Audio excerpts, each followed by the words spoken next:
Hi there. Thank you very much for playing The Beginner's Guide. My name is Davey Reedon. I wrote The Stanley Parable, and while that game tells a pretty absurd story, today I'm going to tell you about a series of events that happened between 2008 and 2011. We're going to look at the games made by a friend of mine named Coda. Now, these games mean a lot to me. I met Coda in early 2009 at a time when I was really struggling with some personal stuff, and his work pointed me in a very powerful direction. I found it to be a good reference point for the kinds of creative works that I wanted to make. So just to start you off, this is, I think, the first game he ever made. It's a level for Counter-Strike. You can walk around here, by the way. And mostly it's just Coda learning the basics of building a 3D environment. But what I like is that even though he starts from the simple aesthetic of a desert town, he then scatters these colorful abstract blobs and impossible floating crates around the level. And of course, it destroys the illusion that this actually is a desert town, and instead this level becomes a kind of calling card from its creator. It's like a reminder that this video game was constructed by a real person. And it kind of makes you wonder, what was going through his head as he was building this? This is what I like about all of Coda's games. I mean, not that they're all fascinating as games, but that they are all going to give us access to their creator. I want us to see past the games themselves. I want to get to know who this human being really is. And that's exactly what we're going to do here. So, it's 2008, Coda starts making these games, and he never releases any of them. He doesn't put them onto the internet, he just makes them and then immediately abandons them, and they sit on his computer forever. And I think he really understood this image of himself as a recluse. At one point, he jokingly renamed his computer's recycling bin to Important Games Folder. So, this was just how he worked. He tended to crank them out one after the other without even really pausing to try to understand what he had just made, until suddenly one day, he just stopped. In 2011, that was it. He made his last game, and then he hasn't made another one since. And that's why I've taken this opportunity to gather all of his work together, is because I find his games powerful and interesting, and I'd like this collection to reach him, to maybe encourage him to start creating again. And if the people like you who play this also happen to find his work interesting, then I'm sure it'll just send that much stronger of a message of encouragement to Coda. So thanks for joining me on this. If you have a particular interpretation that I haven't mentioned here, or if you just need to get in touch, you can email me at daveywreden@gmail.com. Okay, that's about it for introduction. Let's take a look at Coda's first proper game. As each game is loading, I'll show you the date that it was completed. This first one was made in November 2008.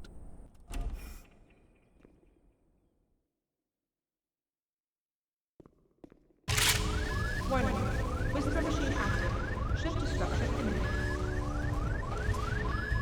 This game is called Escape from Whisper, and it's one of the more generic games you'll see from Coda.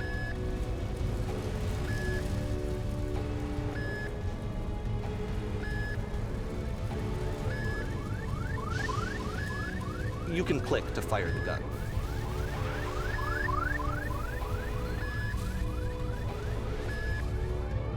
Security call breached. Hostile alien life forms inbound. It kinda looks like this game was abandoned mid-development.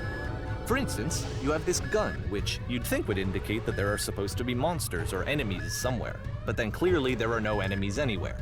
You can't even reload the gun when you run out of bullets. But ultimately we don't really know. Maybe Coda thought that actually it was complete the way that it is. And I think that we should talk about his games for what they are, rather than for what they're not. Enemy force neutralized. Begin ship evacuation. I love how you can see the bottom of the universe from this room.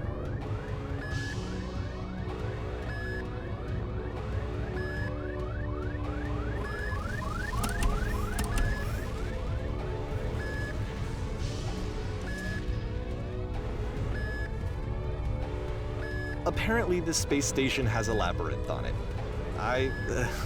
Sure, I don't know. There's really no reason for it that I've ever been able to discern, so in the interest of time, I'm just gonna skip you on past it.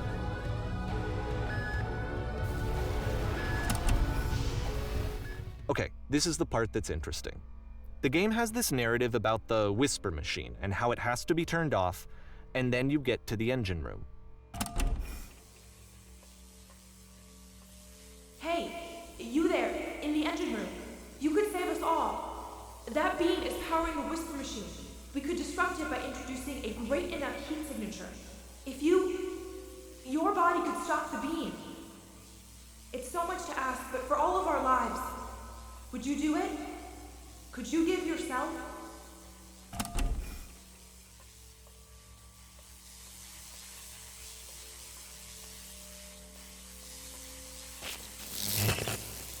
Let me pause here for a second.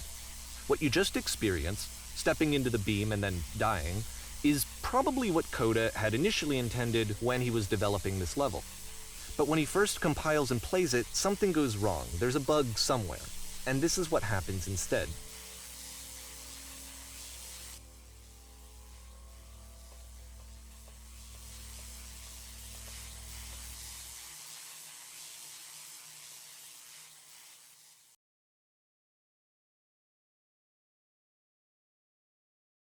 The beam causes you to start floating. And this is an important moment for him. Because yes, this is technically a glitch, but Coda identifies something human about it, like how small it makes you feel in the face of this larger chaotic system. Or this floating could be the afterlife, a peaceful place, juxtaposed against all of the hysteria that you've just had to traverse. I don't even know. I have no idea what he was thinking, but what's clear is that after making this, something lodges itself in his brain. He wants to do more of these really weird and experimental designs. So he stops work on this and moves on to a stream of tiny little games that go in all sorts of directions. Let's go ahead and take a look at the first game he made after leaving this one behind.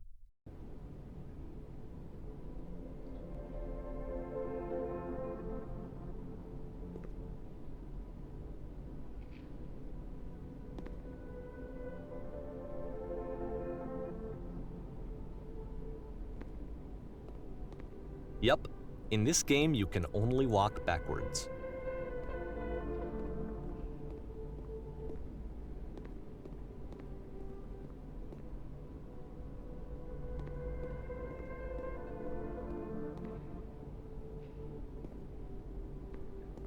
So it's a short and relatively minimalist experiment combining motion and narrative. It is less advanced than the previous game, but actually it seems to be more focused, more complete. Coda's trying to give it a unique voice rather than simply basing it on a pre-existing trope.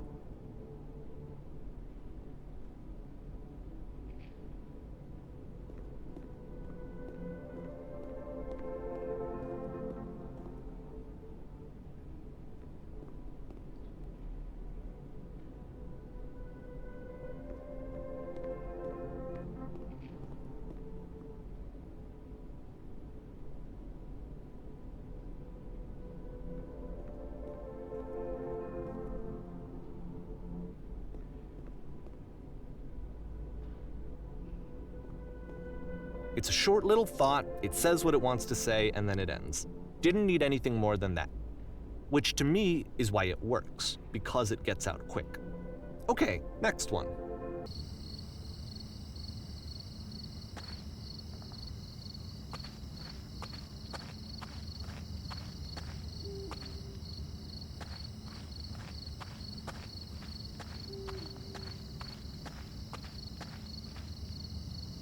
And that's it.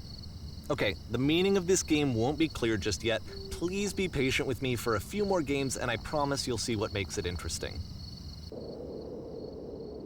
Oftentimes, Coda would put bizarre titles like this one at the start of his games. I wish I'd known him at the time that he was making these early games. He would really only talk to me about his work as he was making it. Once he stopped work on a game, that was it. It was dead to him. And I don't agree with that at all, but what are you gonna do?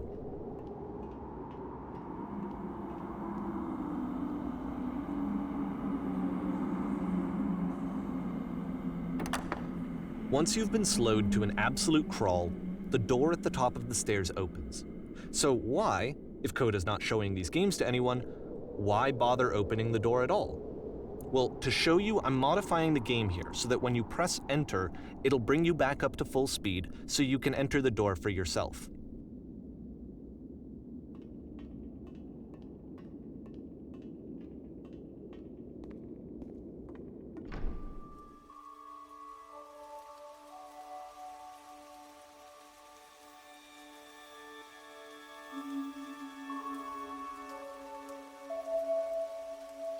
A room that's warm and nice and filled with little ideas for games.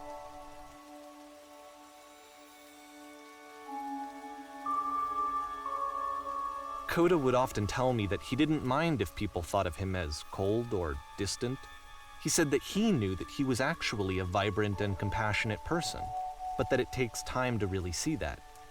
It can be a very slow climb to get there.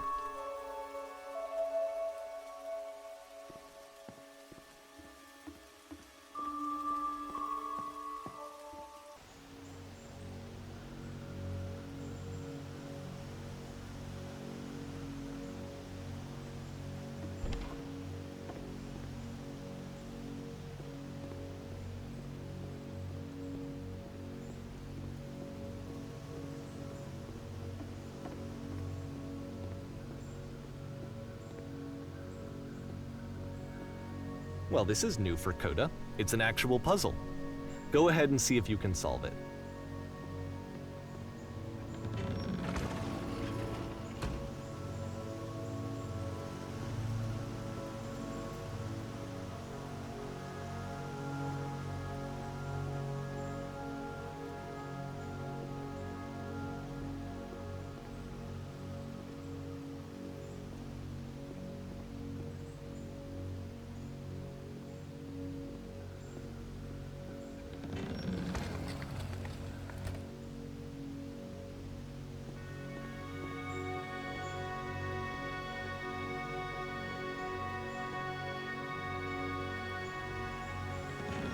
Don't forget that solution, because we're going to see this puzzle again soon. We're gonna see it a lot.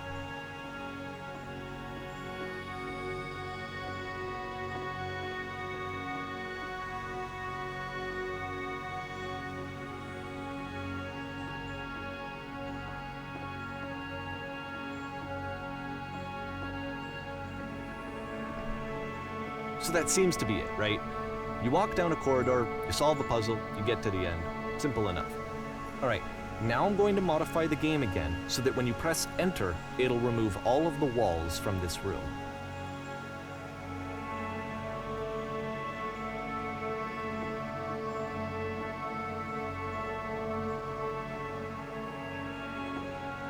How about that? There was more to it than we had any way of knowing. I actually find it funny that this game comes after the Stairs game, since they essentially convey the opposite idea. So, in the Stairs game, a dull exterior concealed a rich interior. And then, in this level, a dull interior hides this fantastic outer world. Either way, I think that the point is the same, is that most of the time you don't get to know what you're missing, or even that you're missing anything. That's not your role as a player. So if your role here is not to understand, then what is it?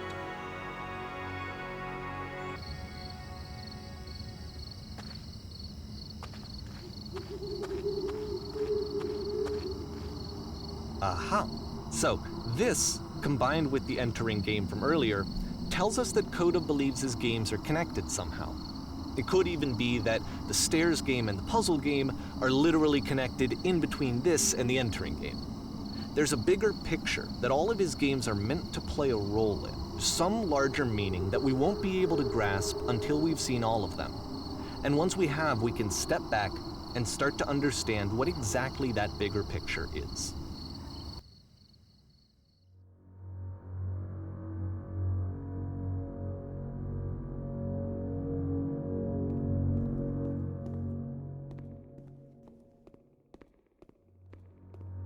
Let's talk about video game development for a second. Every video game runs on what's called an engine, which determines what the game can and cannot do. So in other words, the engine is a set of tools for game development. To make all of these games, Coda is using an engine called Source. Like all engines, Source has certain things that it does well, and it has certain things that it does poorly. One of the things that it does very well is boxy linear corridors. That's why so many of Coda's games are set in these large, flat, empty rooms, is just because he's working with what the engine does well. The tools available to the creator shape what kinds of creative work they're going to end up making. You might consider paying attention to the architecture in Coda's games to notice how they seem to stem from an engine that's very good at producing linear, boxy corridors.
This prison, funny enough, in Coda's original design, the doors stayed shut for a full hour before letting you go.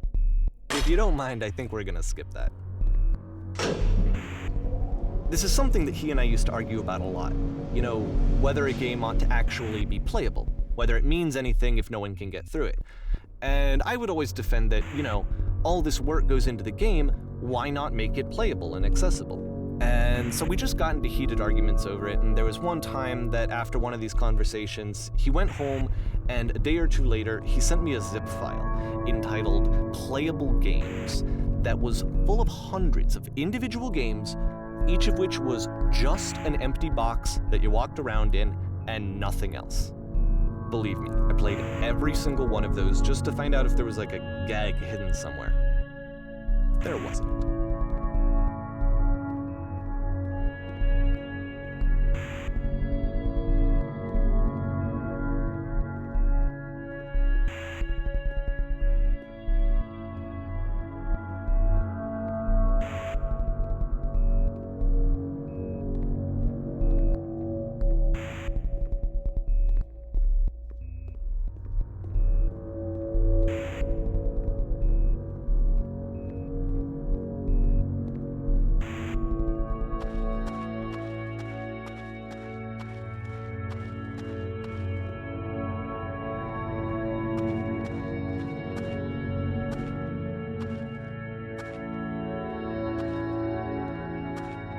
It's the puzzle again, with the exact same solution as the last time.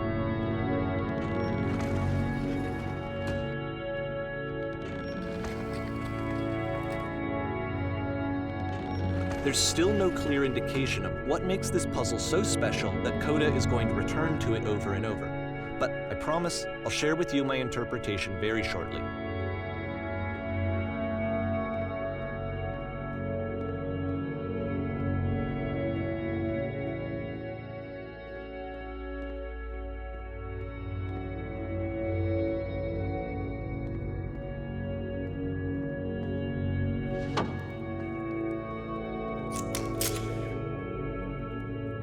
Here, Coda begins using a kind of dialogue system that he fashioned out of the engine's chat capabilities.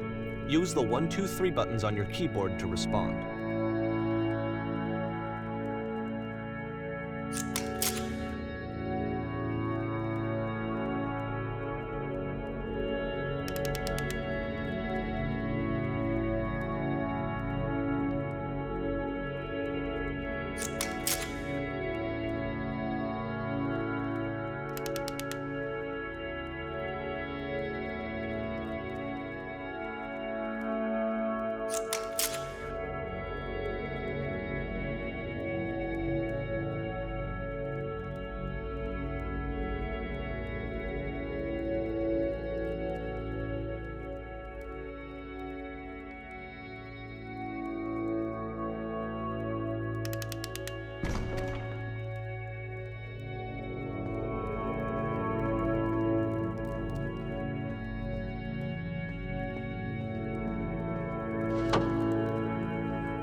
And so we make one last descent down to the final floor of the level.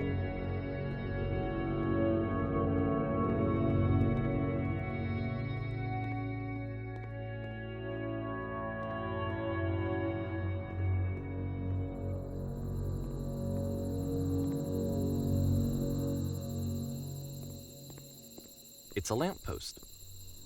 Okay, I can't tell you quite why, but for some reason Coda fixates on this lamppost. It's going to appear at the end of every single one of his games from here on out. I'll tell you what I think.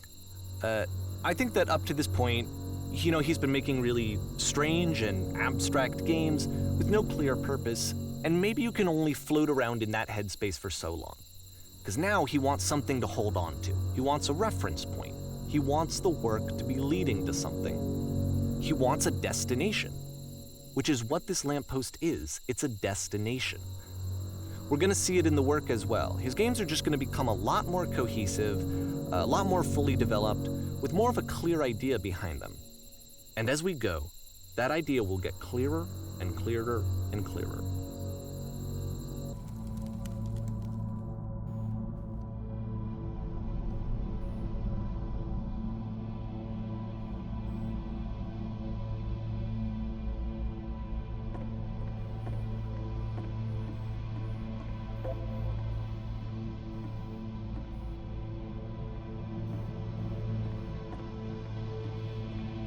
So first off, I'm sure you can deduce this, but this game is not connected to the internet. All of the notes that you're going to see have been written by Coda. This was actually the first game of his that I ever played. This was shortly after I met him at a weekend game jam in Sacramento, where I grew up. I saw him working on this very level, and it was just so different from anything that anyone else was doing. So right away I was like, I have to be friends with this person. In retrospect, I think I was probably a bit too pushy, trying to get his attention. I was over-enthusiastic. But he was very gracious about it and very patient with me. And I cooled off eventually. Oh, feel free to skip over any of these notes if they're not doing anything for you. Nothing extra is going to happen if you read all of them. Either way, to me they convey a sense of loneliness.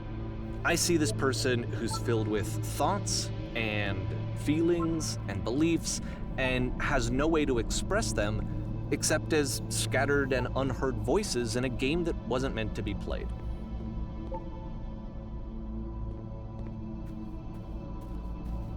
But it's ironic, isn't it, that in playing this game and seeing how alone Coda often felt, that we get to know him better and actually kind of connect with him.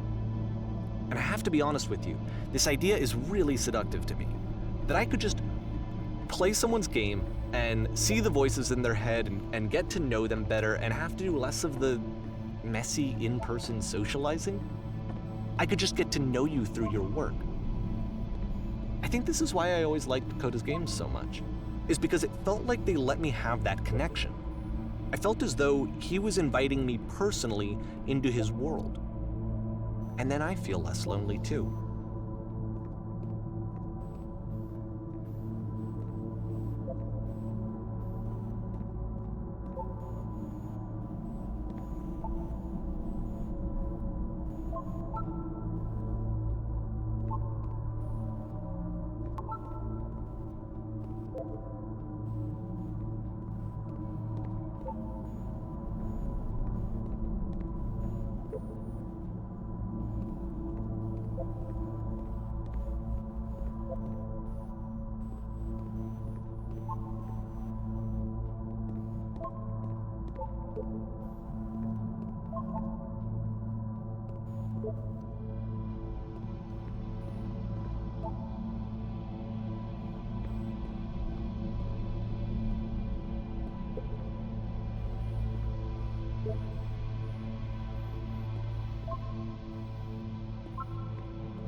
At the end of this level, we're going to see the puzzle again.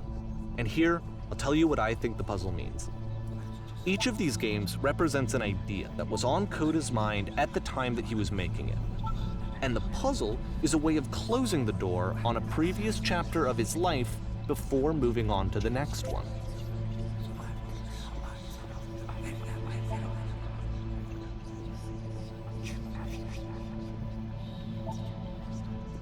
In each of his games, after exploring a theme that, he might find difficult, Coda can then place this puzzle that he knows has a reliable solution, he understands exactly how it works, and so it gives him a simple mechanism for moving on.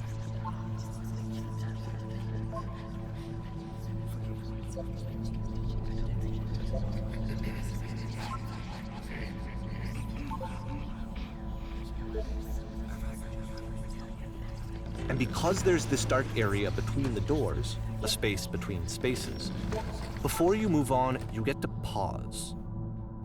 Just for a moment, a few seconds to reflect on and let go of the events that led you here. To step back and connect the pieces together. To grasp at that elusive bigger picture.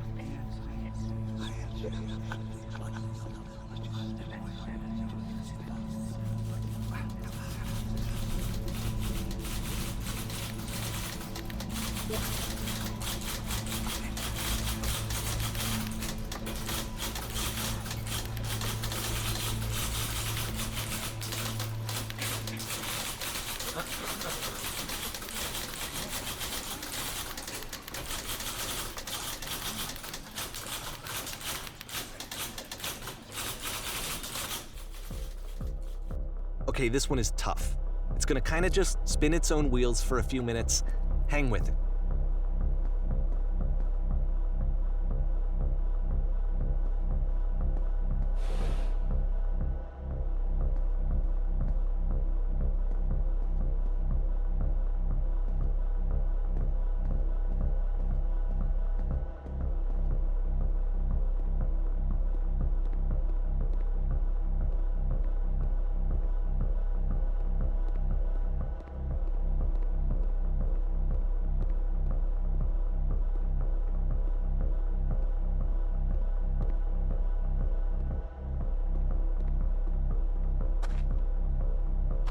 See, this is it, the whole game, and there's nothing that's particularly interesting about it. You just walk to the end of a hallway. Except, for some reason, Coda gets really fixated on this prison that has all of this modern furniture. And I don't know why, but he decides he needs to revisit this prison. He's gonna start over, use the same assets, turn it into something else. Okay, cool, here's version 2.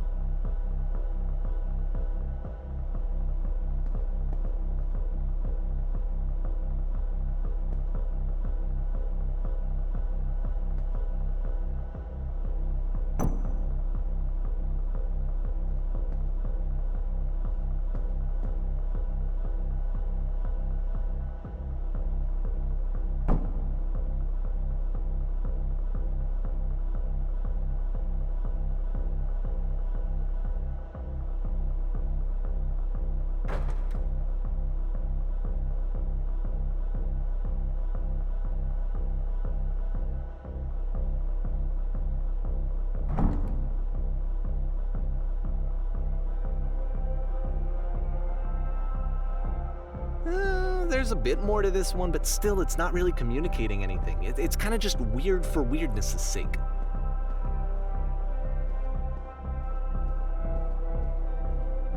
So okay, he throws it out and starts over. This time he comes at the prison idea from a different direction.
And of course, now the table is gone and you can't begin the chain of events to escape. Here's a version where there are no bars, but you can't actually get to the well. And then a version where the inside of the prison is the outside and the outside is the inside. Let me just blink you real quick through a few more of these. I mean, he really unloaded on this prison idea. There's nearly a dozen of them. Personally, I think it's awful to watch this, to see a person basically unraveling through their work. And for what? Like, at what point do you just go, maybe there are game ideas other than this prison that I could be working on? But Coda doesn't have that voice telling you to stop, that particular mechanism of defense against yourself. Without it, you just spiral. And so he keeps going and going and going and going and going, and then he hits on something. And he likes it. And that's it. He's done. He stops making prisons. This is the very last version of the prison game that he created. And the reason I think it works is that the prison is not actually in it.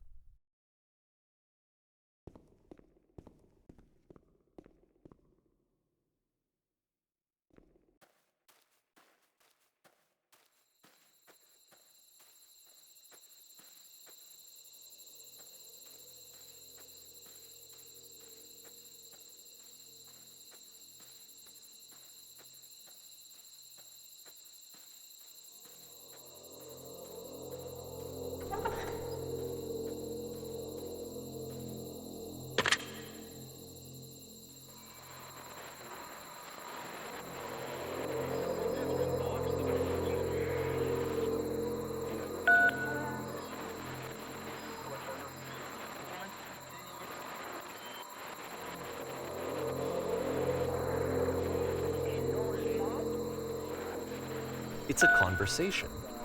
And so this is what Coda wants, is to be able to talk to someone, to share what's on his mind, and to get some good advice from someone who knows. But the irony is that even in this scenario, you're still talking to yourself. You know, all of these games so far are Coda talking to himself.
I can see why he considers this a fitting conclusion to the prison games.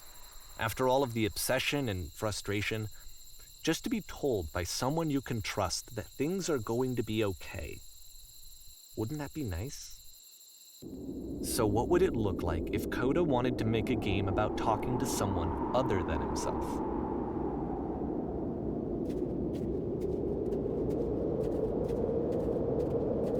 To me, this environment is meant to represent Coda's puzzle, with the two doors on either side and a dark transitional space between.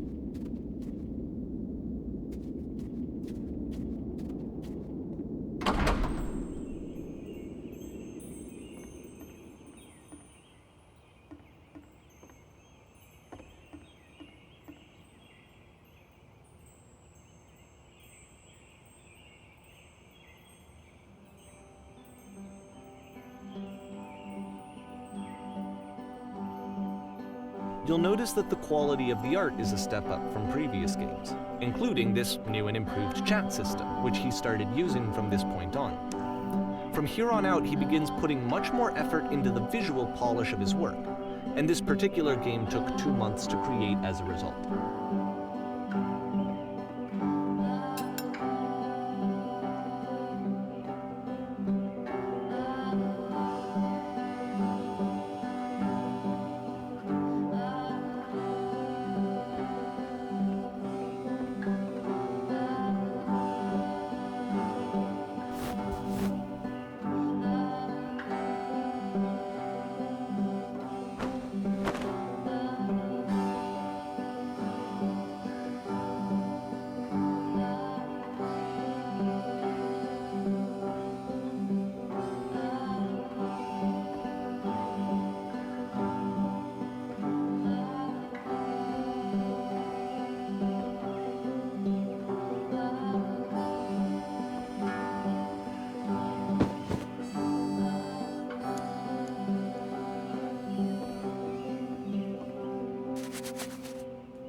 After the intense set of prison games, this house cleaning level almost feels like cleansing. It's the moment after a particularly difficult or traumatic experience where you just need to let it sit and digest inside of you, and eventually cohere into something meaningful.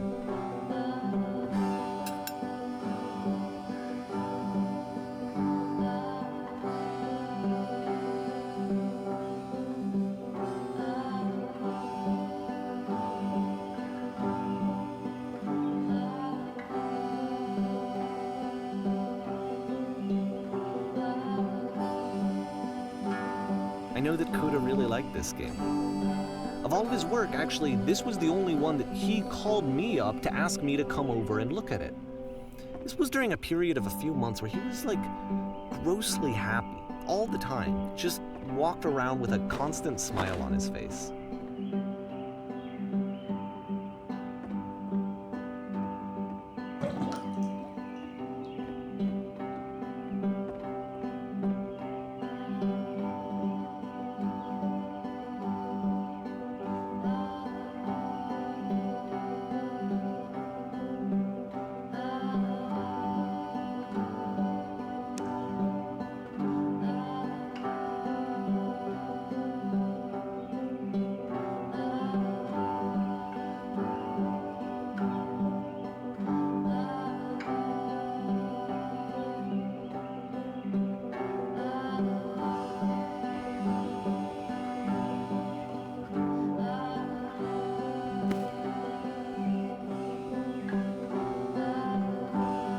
I'm glad he made this.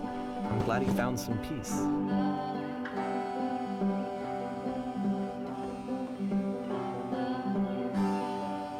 But, of course, it can't last. The music stops, your companion is gone, it's time to leave. The door at the top of the hill is now open as well. Again, you can't stay in the dark space for too long. You just can't. You have to keep moving. It's how you stay alive.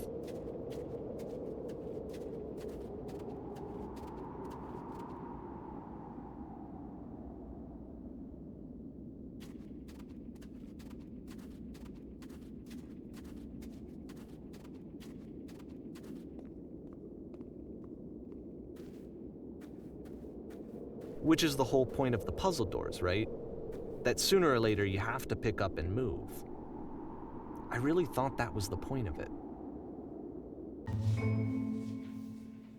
This one gets a bit goofy.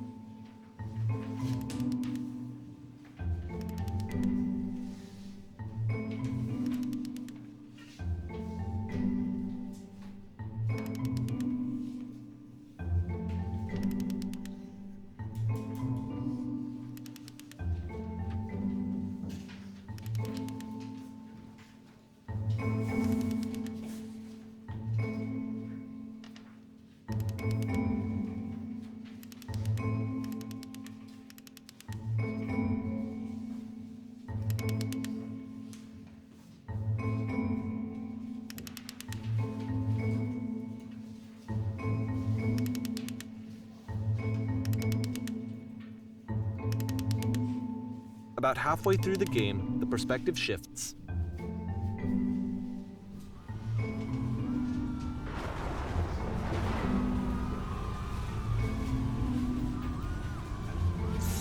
And you play as the teacher. And suddenly, you discover that your teacher is just as bigoted and afraid as you are. Oh, and also you can move around the classroom now.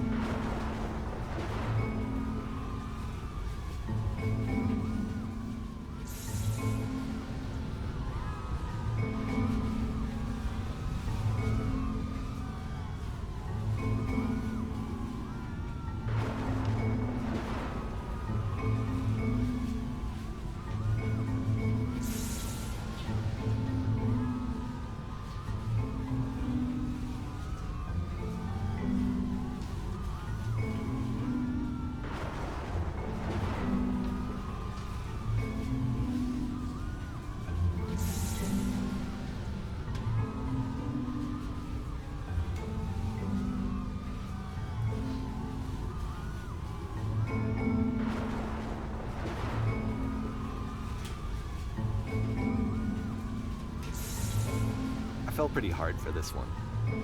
I feel like it's one of the most relatable experiences that you can have. To assume that some other person is perfect and totally fulfilled in every way, and completely miss all of the little flaws that make them painfully human.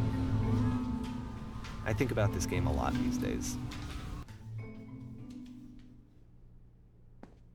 This one took a lot longer than all the others for Coda to make. It was 4 months between this and the last one.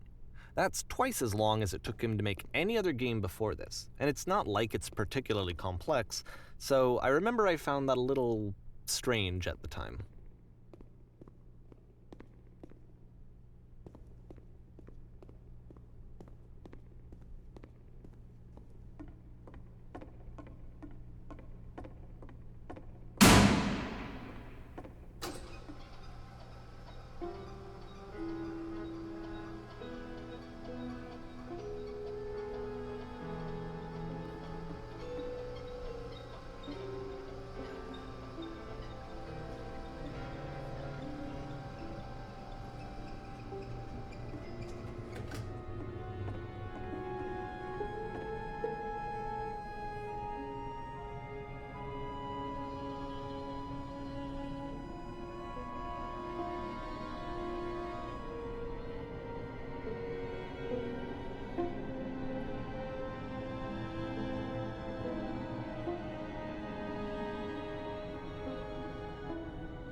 The game ends with this eerie premonition of what's going to happen next in Coda's life. The solution to social anxiety, to fears of having to perform and having to chase success, the answer for Coda is to withdraw, to hide himself away. Which is what leads to scenarios like the stairs that slowed you down several games ago, where it just becomes harder and harder to access Coda's inner landscape because he keeps retreating. He just keeps backing away from possible connections to anyone other than himself. And to be honest, I didn't consider it very healthy when I first played this game.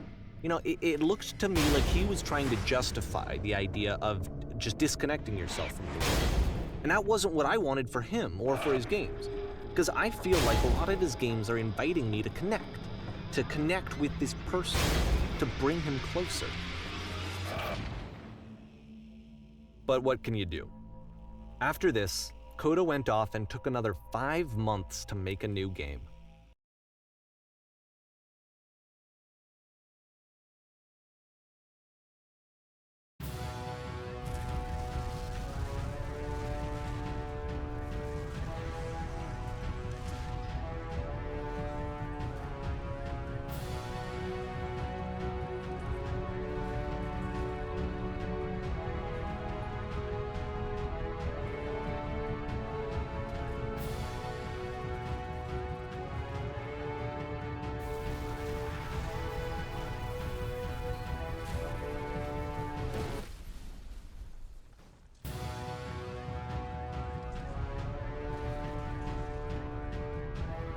You should probably open your eyes if you haven't already. It's pretty much impossible to solve otherwise.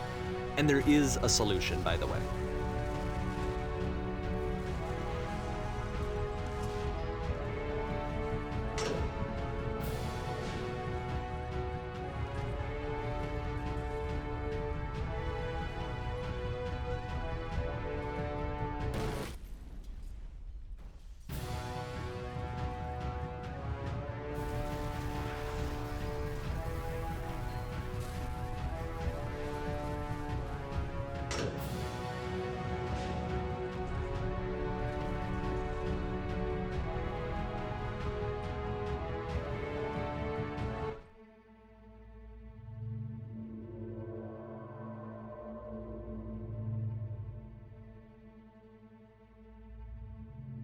Like I said, I was getting concerned.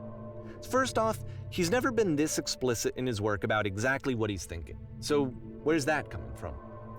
But then even weirder, his work has potentially stopped being an outlet for him. Not like he's having trouble iterating on ideas, but he literally just can't think of new ideas anymore. And in person, he was being a lot more distant than usual. Like, you know how sometimes a person will just deflect anything that you say in order to keep themselves disconnected all the time? It was that kind of thing. Here was the point in my relationship with Coda where I really started to wonder if he needed my help in some way. His games are going to get more desperate from here on out.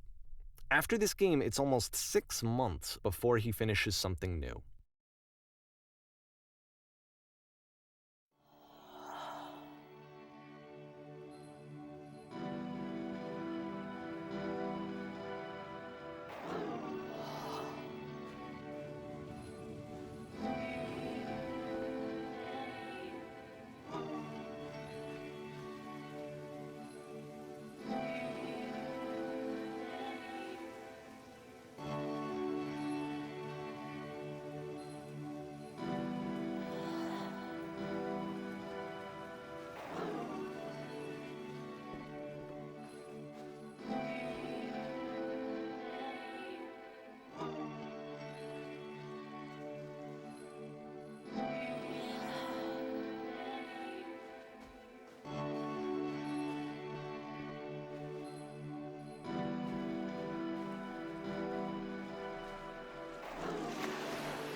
If the last game featured Coda talking explicitly about his creative frustrations, this one turns it up to 11. Now, put yourself in my shoes playing this. Here's a friend whose work is exhibiting signs of struggle, frustration, anxiety, depression, even. And yet still, he keeps making games. He keeps throwing himself into the grinder even when he clearly doesn't have the energy for it anymore. Why? What is it for?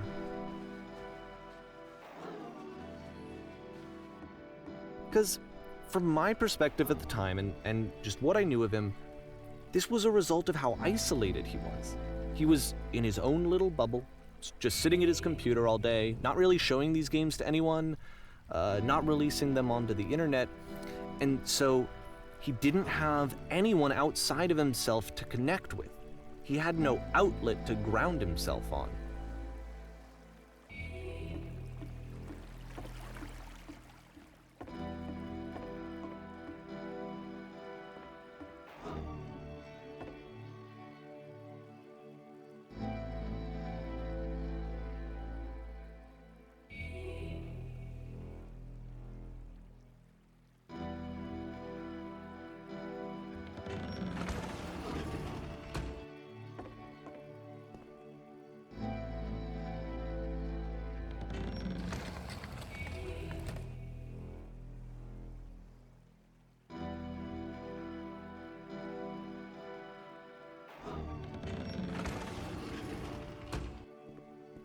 You can't talk yourself out of loneliness.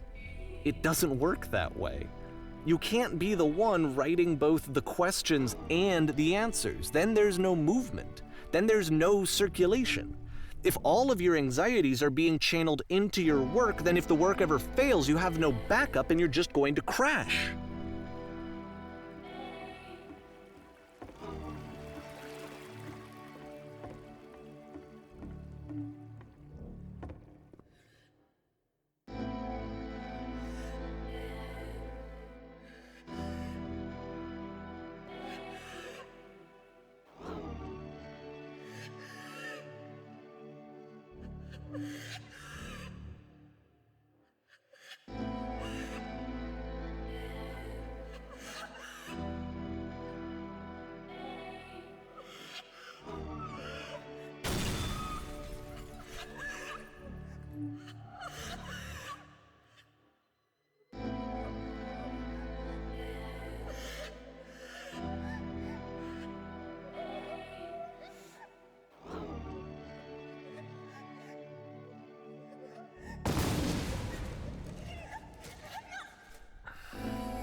Seeing this game at the time that he made it, it looked really unhealthy to me. I was watching him do this to himself, and I hated it. I hated seeing him so trapped. It's like, video games are not worth this amount of suffering. This is someone I really cared about, and I used to get so much joy out of seeing him create. For him to suddenly become angry and frustrated like this, it was the worst thing for me.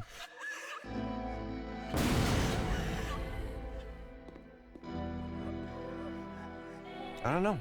This is what I felt at the time. I don't know how else to explain it. I wanted it to stop more than anything. I had never felt so rotten. I needed more than I had ever needed anything for this to stop.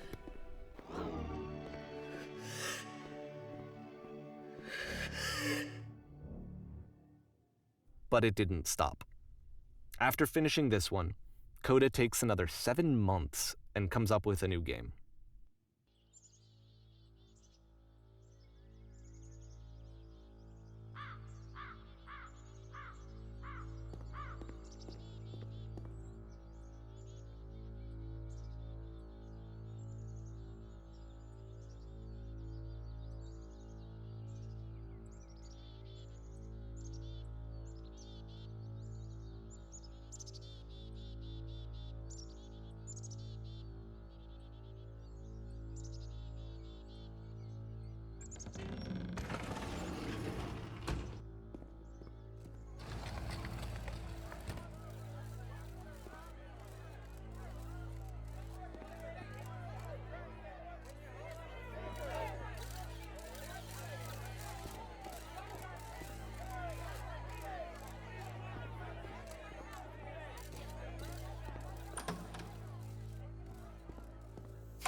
And of course, it's the machine.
So now the work is becoming self-destructive.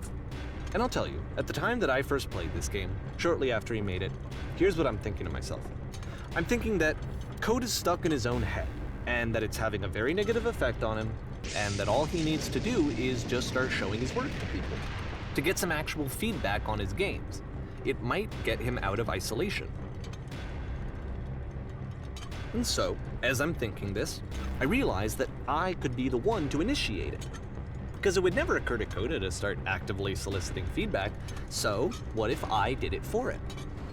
If he could see the difference it would make to have more actual conversations with other human beings, would that bring him out of his mental spiral?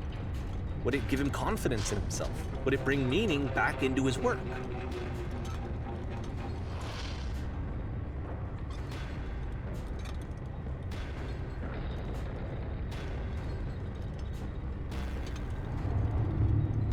So I started showing Coda's work to people. I took this one, and the islands which you just played, the theater, the notes, the house cleaning game, and some of the prison escape games. I brought them to people that I knew and trusted. I asked their opinions. And the great part is that they really loved his games. You know, the point of it all was just to give him some external reference point, but they genuinely loved his work. There was nothing for him to be afraid of.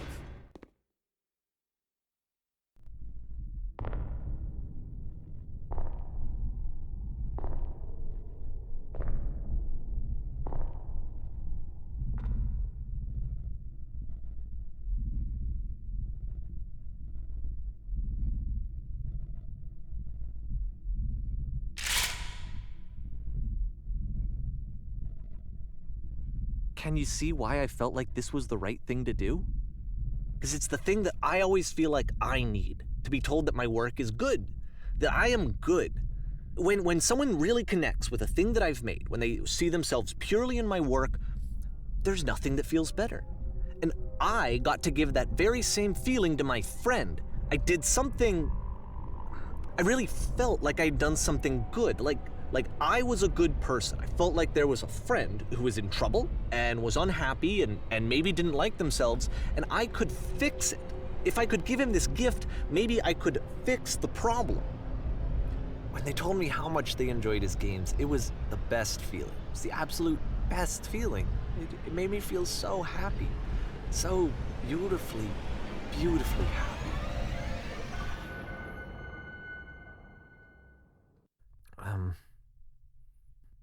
So anyway, Coda finishes this game, and then really he just kind of takes off for a while.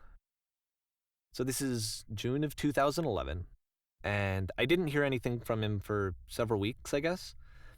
And so out of nowhere, one day I get an email, and it's got a private link to a new game of Coda's. This one is called The Tower, and to my knowledge, it's the last game that Coda ever made. So let's take a look.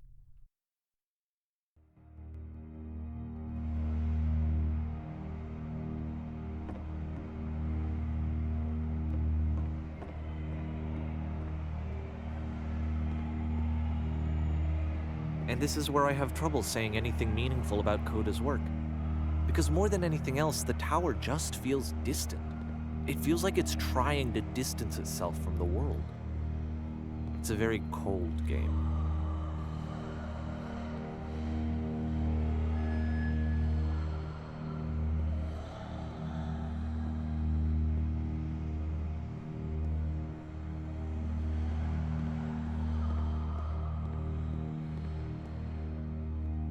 This room actually has a maze in it.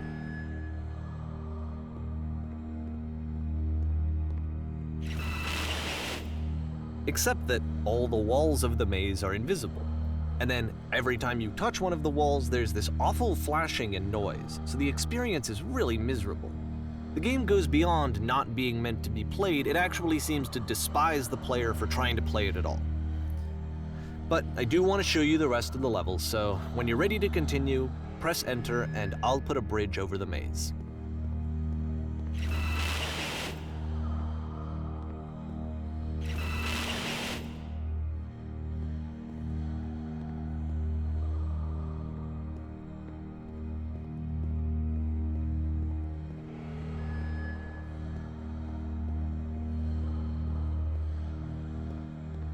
And to be fair, it's not like this is the first game that's needed some modification to be playable.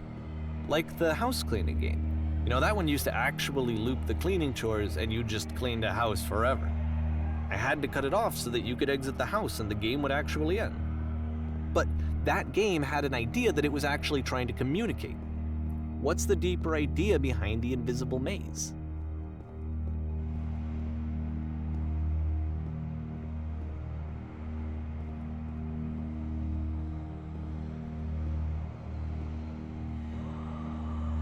The only way past this challenge is to randomly guess the 6-digit code. Like the invisible maze, it's frustrating to me, because it's the opposite of everything else that Coda has made. It doesn't encourage thought or engagement. It doesn't ask anything of me, except a lot of my time. If I could have reached him during this time, then maybe I could have asked him, but I couldn't. I still don't really understand why this is here. I'll put the code on the ground for you here, though, so that we can move on.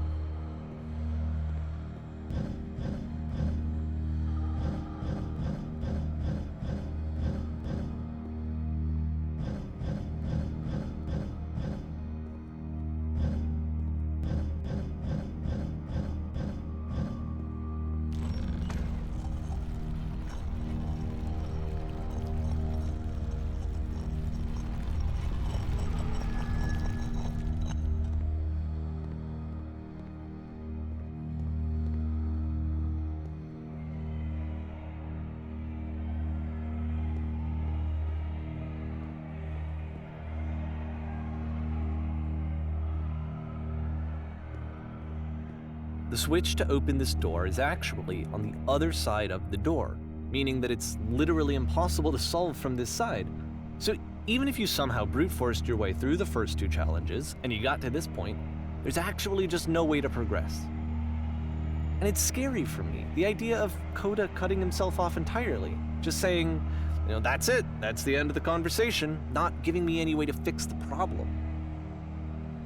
I feel like a failure, I guess, when I can't fix the problem. But I can open this door for you, so let me do that.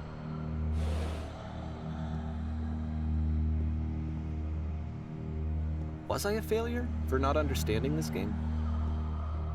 I don't know why I would be. It's not like everything needs to have a solution, but I feel it somehow. I feel like I failed, and I don't understand why. I remember, it's June of 2011, I'm playing this for the very first time, and as I'm playing, I'm thinking to myself, I don't know this person. I have no idea who this person is. It wasn't the guy I knew, it wasn't my friend. I had come to so many conclusions from looking at all of his work up to this point, and then suddenly none of them... I had been trying to, though, that was the thing. For years, I was trying to get to know him, to understand who he actually was and what he stood for. I asked him so many times to please just tell me what his games mean to him. I asked him please to tell me what the 3 dots mean. And he wouldn't.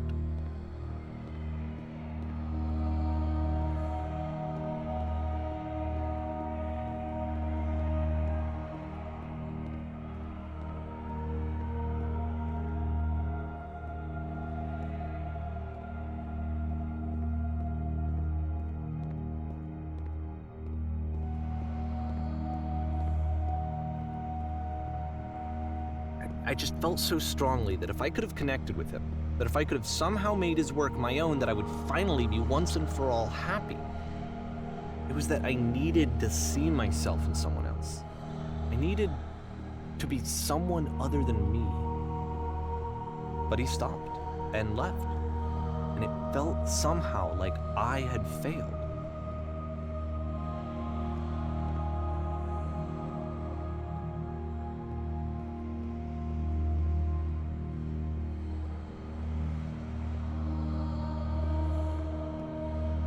Where did I screw up?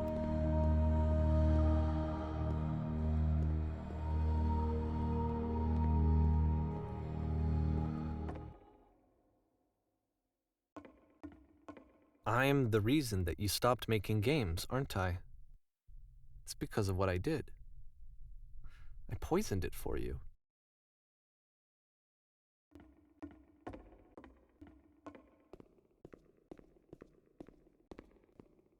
I don't think I ever told you this, but when I took your work and I was showing it to people, it actually felt... it felt as though I were responsible for something important and valuable.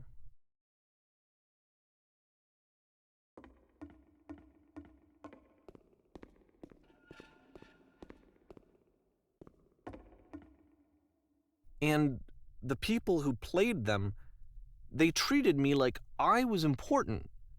They really listened and cared about what I had to say.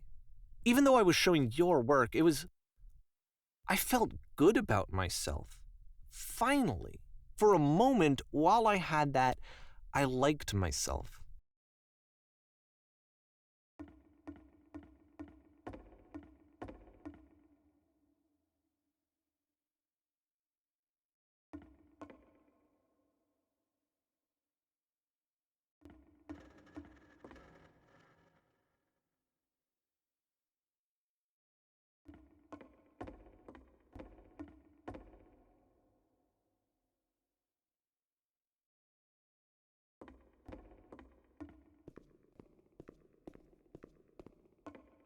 And then you stopped, and I didn't have anything left to show people.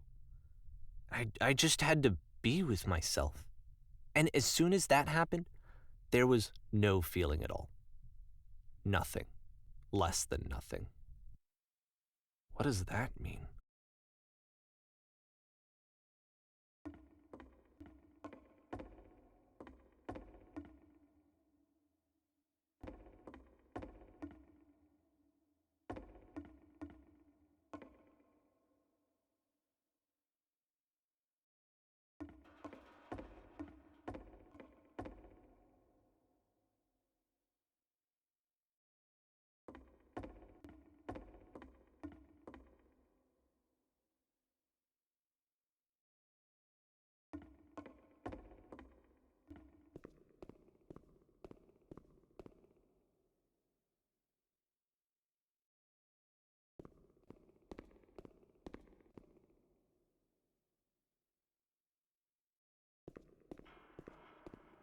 I'm afraid that I did something really stupid because I don't like myself.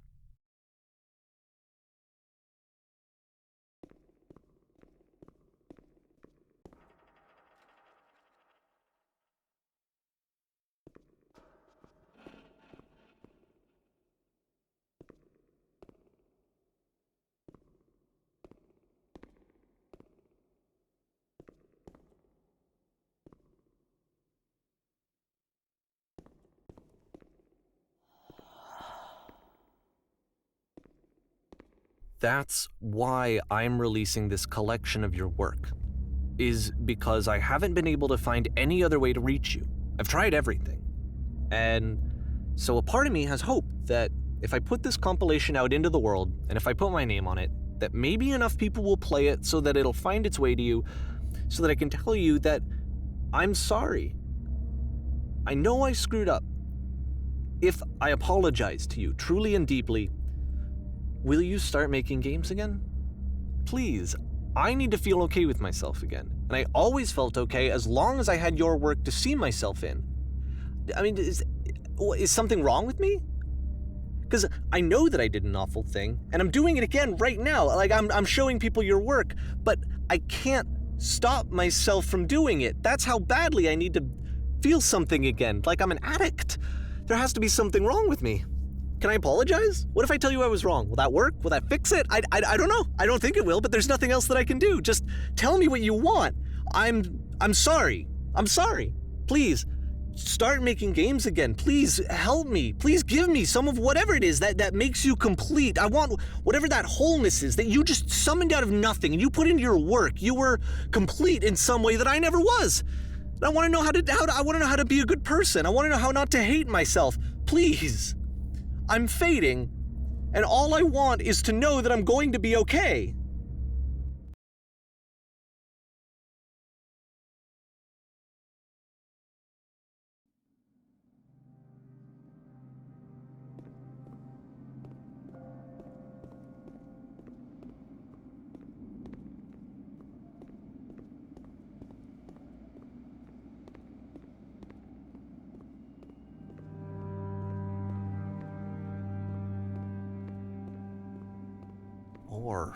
more, more love, more praise, more people telling me that I'm good.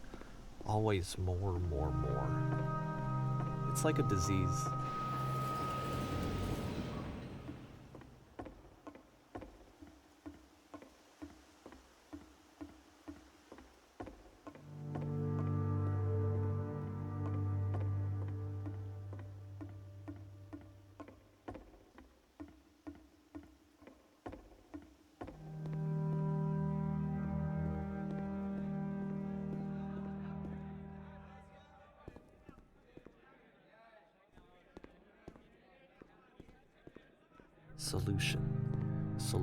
Solution.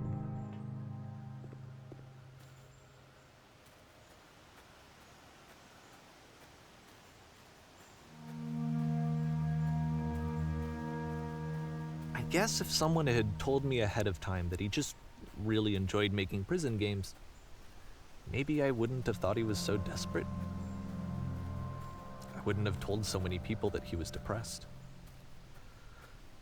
Maybe he just likes making prisons.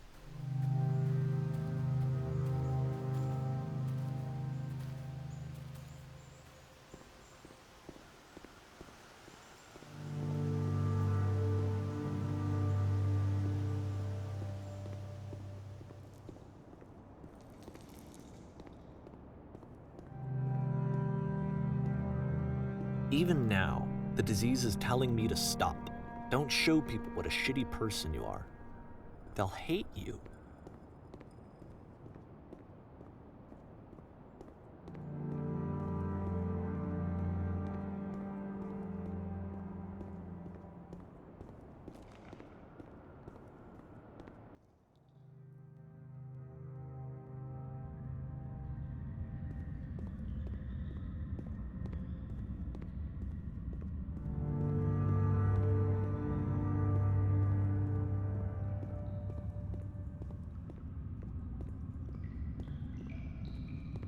If I knew that my life depended on finding something to be driven by other than validation, what would that even be? It's strange, but the thought of not being driven by external validation is unthinkable. Like, I actually cannot conceive of what that would be like.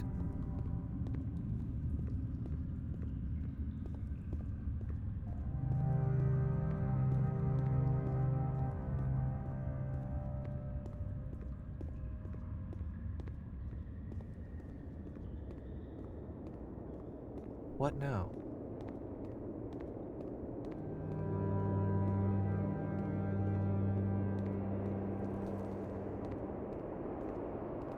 I think I need to go. And I'm sorry, because I know that I said that I would be here and I would walk you through this, but I'm starting to feel like I have a lot of work to do.